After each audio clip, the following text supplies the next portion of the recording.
Hey guys, tonight we slip quietly into a city that feels like it was never meant to be awake at this hour. The water black as ink, the air carrying a faint trace of salt and old stone, and somewhere in the distance, the slow creak of wood against water as a gondola nudges its mooring. You're not supposed to be here, not really, not in this hour between the last echo of laughter and the first whisper of dawn. And just to set expectations properly, you probably won't survive this. Not in the dramatic sense, no, it's worse. You won't come out unchanged once you've tasted what's hidden in these midnight kitchens. So, before you get comfortable, take a moment to like the video and subscribe, but only if you genuinely enjoy what I do here. And while you're settling in, drop your location and local time in the comments. I always like to imagine exactly where you're listening from as we drift together. Now, dim the lights, maybe turn on a fan for that soft background hum, and let's ease into tonight's journey together. You step carefully onto damp stone, the canal just inches away, lapping softly like it's breathing. Venice at midnight doesn't sleep, it exhales. And as you follow the faint glow of a lantern swinging gently from a wooden post, you begin to notice something odd. The gondolas aren't all tied up. A few still move, quietly, deliberately, as if they have somewhere important to be that guidebooks forgot to mention. One glides past you now, its gondolier not singing, not smiling for tourists, but focused, almost serious. He docks without a sound, steps out, and disappears into a narrow doorway you would have sworn was just a wall seconds ago. And this is where the night begins to open up. Because gondoliers, those striped shirt icons of postcards, don't just ferry lovers and lost travelers by day. By night, historically speaking, many of them lived lives tightly bound to the rhythm of the lagoon. In centuries past, gondoliers often belonged to tightly regulated guilds, especially during the height of the Venetian Republic, when their numbers and behavior were controlled to maintain order in the city. But rules tend to soften after midnight. You edge closer to that doorway, and now you smell it. Garlic, faint but unmistakable, warming in oil. Then something deeper. Fish, maybe. Or eel. Definitely eel. Which, yes, is exactly as dramatic as it sounds, but try not to judge. You're in their world now. Inside, the space is smaller than you expect. Low ceiling, wooden beams, a single iron stove glowing like a secret heart. A gondolier stands there, sleeves rolled, moving with quiet efficiency. No recipes, no measurements, just instinct. That's how these kitchens survive. Not in books, but in muscle memory passed down over generations. Here's the thing most people miss. Venice has always been a trading powerhouse. Spices, salt, dried goods, all passed through here. Even something as simple as salt was once so valuable it shaped entire economies. The word salary, fun fact, comes from salt payments in ancient times. So when you see a gondolier sprinkle it into a simmering pot with casual confidence, you're watching the echo of something that once held the weight of gold. But not everything is so official or documented. There's a quieter layer, stories whispered rather than recorded. Some claim that gondoliers developed these midnight cooking rituals because their schedules left them stranded between shifts, too late for taverns, too early for markets. Others insist it was about privacy, a way to escape the constant gaze of visitors. Historians still argue whether these kitchens were born from necessity or rebellion, or maybe just hunger at inconvenient hours. You lean against the doorway, unnoticed, as the gondolier lifts a lid. Steam curls upward, carrying the scent of the lagoon itself, briny, earthy, alive. It's not fancy, no polished plating, no delicate garnish, just a bowl, a spoon, and something that feels deeply, stubbornly real. He pauses for a moment, glancing toward the canal, as if listening for something only he can hear. Maybe the tide, maybe another gondolier arriving, or maybe just the city itself, shifting in its sleep. And as you stand there, breathing in the warmth of that hidden kitchen, you realize something quietly profound. this isn't a performance. No one is watching. No one is meant to. The scent follows you back out into the narrow passageway, clinging to your clothes like a quiet invitation you're not supposed to accept, but you do anyway. Because now that you've seen one hidden kitchen, your curiosity has officially betrayed you. You start noticing patterns, the way certain doors sit just slightly ajar, the faint glow leaking through warped shutters, the almost conspiratorial stillness of gondoliers who, hours ago, were charming strangers and now move like they belong to a different, quieter profession. You trail another one. Not too closely, just enough to feel like you're part of the rhythm. He carries a small sack slung over his shoulder, and when he pauses under a flickering lantern, you catch a glimpse inside. Coarse salt crystals, still faintly damp. Lagoon salt. Not refined, not polished, just harvested, dried, and used. Salt here isn't just seasoning, it's survival. Historically, Venice's control over salt trade routes helped fuel its rise as a maritime empire. Ships moved not only spices and silk, but also salt, harvested from shallow pans along the Adriatic coast. Without it, preserving fish, the lifeblood of a lagoon city, would have been nearly impossible. So when a gondolier reaches for salt, it's not a casual act. It's a reflex shaped by centuries. You follow him into another tucked-away space, even smaller than the last. This one smells smokier.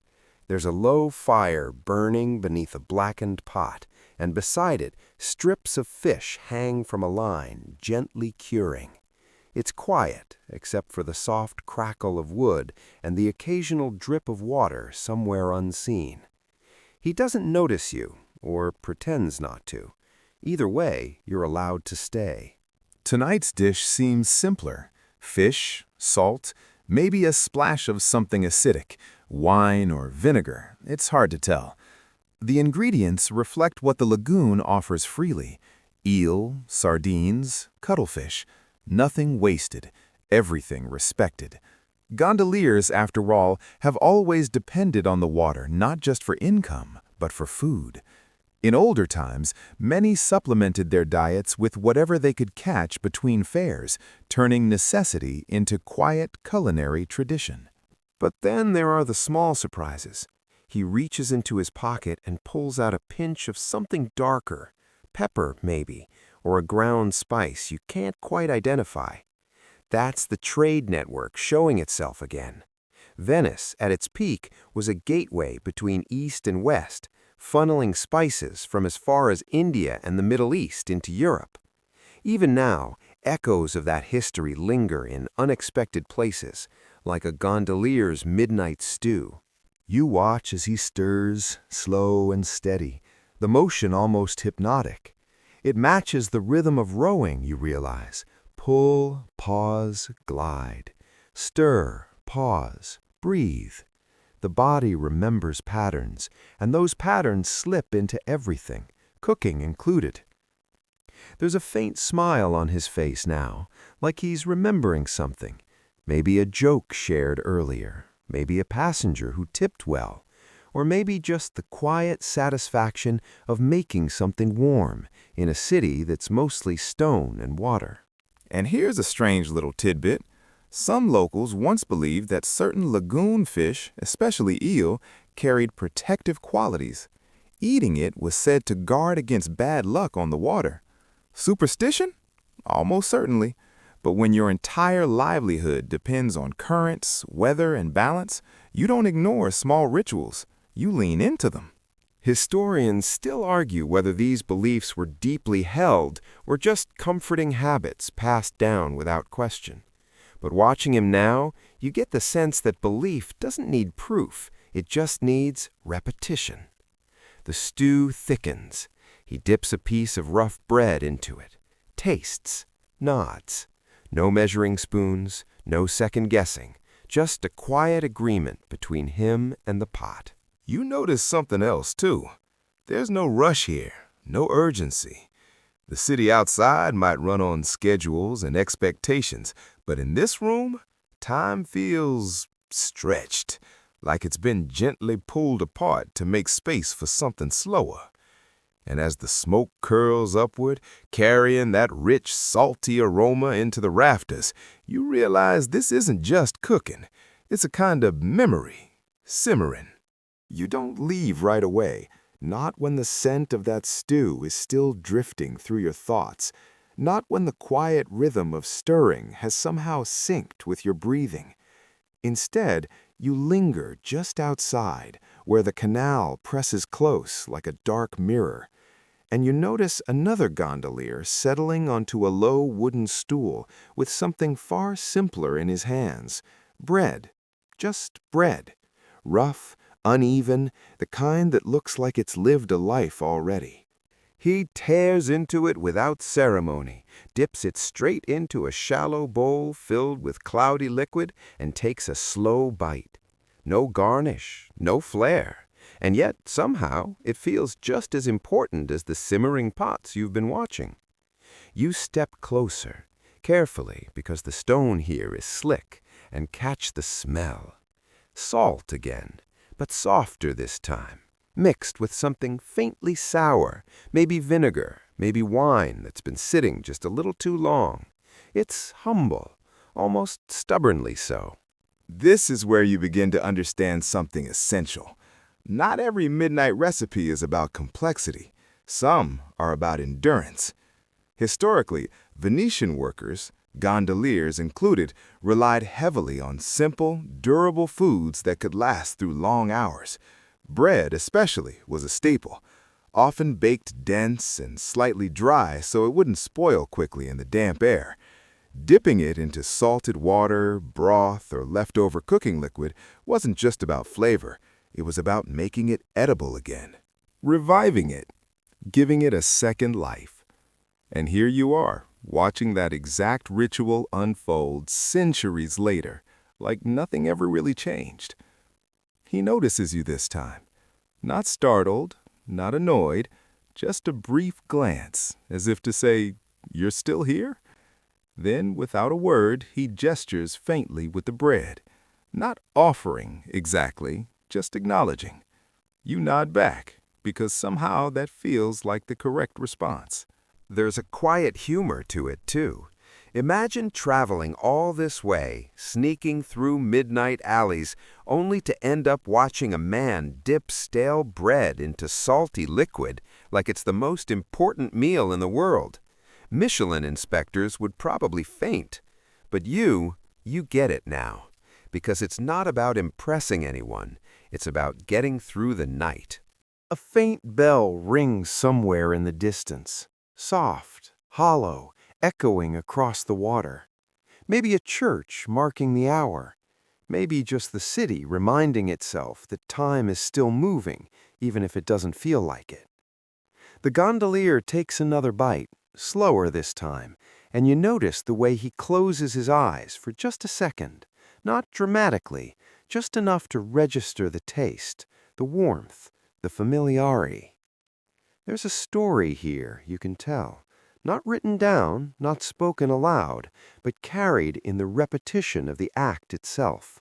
Some historians suggest that these kinds of simple meals were deeply tied to class identity in Venice. Gondoliers weren't aristocrats. They lived practical lives, shaped by labor and water. Their food reflected that. But others argue it's not just about class, it's about rhythm, about knowing exactly what you need and not complicating it. Historians still argue whether these traditions were preserved out of necessity or quiet pride. And standing here, you suspect it's a bit of both.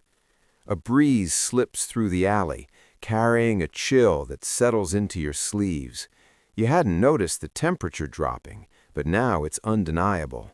Night is deepening, stretching. And that's when he does something small but oddly significant. He takes the last piece of bread, dips it slowly, and instead of eating it right away, he holds it there, hovering over the bowl like he's thinking. Then, with a faint shrug, he eats it anyway. Decision made. There's a lesson in that somewhere, probably.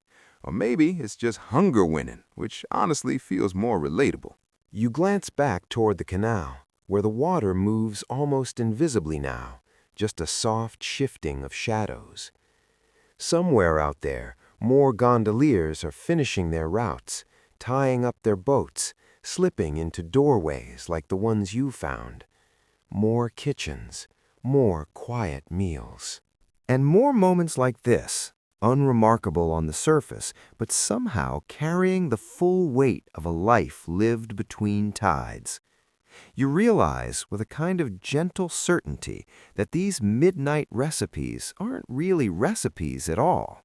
They're habits, they're memories, they're survival, disguised as simplicity. And as you stand there, the taste of salt lingering in the air, you can't help but feel like you've just witnessed something you weren't meant to see, but were always meant to remember. You drift onward, deeper into the narrow weave of alleys where the air changes almost imperceptibly. The salt is still there, of course it is, this is Venice, but now it's layered with something warmer, stranger. A hint of cinnamon maybe, or clove, something that doesn't quite belong to the lagoon, and yet here it is, slipping through the cracks of midnight like it's always lived here. You follow it. It leads you to a wider courtyard, if you can call it that, really just a space where the buildings lean back enough to let the sky peek through. A lantern hangs low, its light steady but dim, and beneath it, two gondoliers stand beside a makeshift cooking setup. Not hidden exactly, but not advertised either. This feels different, more intentional. One of them stirs a pot while the other crushes something with the back of a knife. You hear the faint crackle, smell the release, spice unmistakably. Pepper, yes, but also something sweeter, nutmeg perhaps. And suddenly, you're not just in a quiet Venetian courtyard anymore. You're standing at the crossroads of centuries. Because Venice, at its height, was one of Europe's great gateways for spices. Ships returned from distant ports carrying cinnamon from Ceylon, cloves from the Moluccas, pepper from India. These weren't just ingredients, they were luxuries, symbols of wealth and connection. And yet here, in this unassuming midnight kitchen, they're being used with casual familiarity. That's the contradiction of this city. Grandeur above, simplicity below. And sometimes, just sometimes, the two overlap. You edge closer, and this time they definitely notice you. One raises an eyebrow, the other gives a half smile that suggests you're not the first curious soul to wander in. There's a brief pause, the kind where you expect to be shooed away, but instead the one with the knife gestures toward the pot. You're being allowed to watch. Inside, the dish is richer than what you've seen so far. Fish again, always fish, but darker, thicker, simmering with wine and those unexpected spices. It smells layered, like something that's traveled far to get here. Here's a small fascinating detail. During the Venetian Republic, spice use wasn't just about flavor, it was often about preservation and status. Wealthier households used spices liberally, not only to enhance taste, but to signal their access to global trade. But over time, those flavors trickled down, adapted, simplified. What you're seeing now might be a distant echo of those grand kitchens, reinterpreted through the hands of working men who cooked not for show, but for themselves. One of them tastes the stew, frowns slightly, and adds a splash more wine. The other laughs, quiet but genuine, and shakes his head. There's a rhythm here, not just of cooking, but of companionship, a kind of unspoken dialogue built on years of shared nights. And yes, there's rivalry too. You catch it in the sideways glances, the subtle comparisons. Whose stew is richer, whose balance is better. It's all very understated, but it's there. Midnight kitchens, it turns out, have their own version of competition, just with fewer judges and more garlic. You shift your weight, trying not to interrupt, and your foot scrapes lightly against the stone. Both men glance up, and for a moment, everything stills. Then one of them shrugs, dips a spoon into the pot, and, without a word, hands it to you. Well, you've come this far. You take it carefully, the metal warm in your hand, and bring it closer. The aroma hits first, deep, savory, with that faint sweetness curling underneath. You hesitate for half a second, because this feels like crossing a line. But then again, you're already here, in a courtyard you weren't meant to find, watching a meal you weren't meant to see. So you taste it. It's unexpected. The fish is tender, almost melting, the broth rich but not heavy. And then the spice arrives, soft at first, then lingering, not overpowering, just enough to remind you that this dish carries a history far bigger than the pot it's cooked in. You look up, and they're watching you, not intensely, just curiously, waiting. You nod. That's all it takes. You don't notice the sky changing at first. It happens slowly, like everything else here, so gradually that it feels imagined. The black above the narrow rooftops softens into a deep, muted blue, and the lantern light, once warm and dominant, begins to lose its authority. Morning is approaching, whether the city is ready or not. The gondoliers seem to feel it before you do. There's a subtle shift in pace. Movements become quieter, more deliberate. The stew is no longer stirred, just left to rest. One of them pours the last of the wine into small cups, simple, unremarkable, and hands one to the other. They don't toast, they just drink. A shared understanding, no words required. You step back slightly, giving them space again, and let your attention drift outward. The canals, which felt almost secretive earlier, now begin to open up. You hear distant footsteps. A shutter creaks somewhere above. Venice is waking, and with it, the fragile privacy of these midnight kitchens starts to dissolve. Historically, dawn marked a clear boundary in the lives of gondoliers. By early morning, they were expected to return to their official roles, regulated, visible, part of the city's daily machinery. During the height of the Venetian Republic, strict laws governed their appearance and conduct, even requiring them to wear standardized clothing to distinguish them from private boatmen. The freedom of the night didn't disappear entirely, but it had to be folded away, carefully, like a secret recipe. One of the men kneels beside the small fire and begins to put it out, not abruptly, but with care. A little water, a gentle stir of ash, no wasted motion, no drama. Just the quiet closing of something that isn't meant to last beyond its time. There's a lingering belief, more whispered than written, that certain foods prepared before dawn carried a different kind of luck. That meals shared in those final hours of night somehow strengthened bonds, protected against the unpredictability of the day. Historians still argue whether this was genuine superstition or just a poetic way of marking routine. But watching them now, it feels real enough. One of the gondoliers stretches, rolling his shoulders as if already preparing to return to the familiar rhythm of the oar. The other gathers the remaining ingredients, what little is left, and tucks them away. Nothing wasted, nothing left behind to suggest what happened here. Except, of course, for you. You take one last look at the courtyard, now losing its shadows as the light grows. It feels smaller somehow, less mysterious, like a stage after the performance has ended, props quietly cleared away. And yet, something remains. Not in the space, but in you. The taste of that stew still lingers, faint but persistent. The salt, the wine, the unexpected sweetness of spice.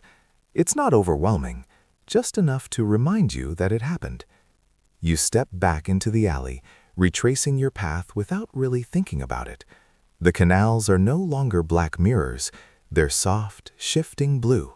A gondola passes, this time carrying early passengers, the gondolier upright, composed, already part of the waking world. You wonder if it's one of the men you just watched. Probably, but you'd never know. That's the nature of it, isn't it?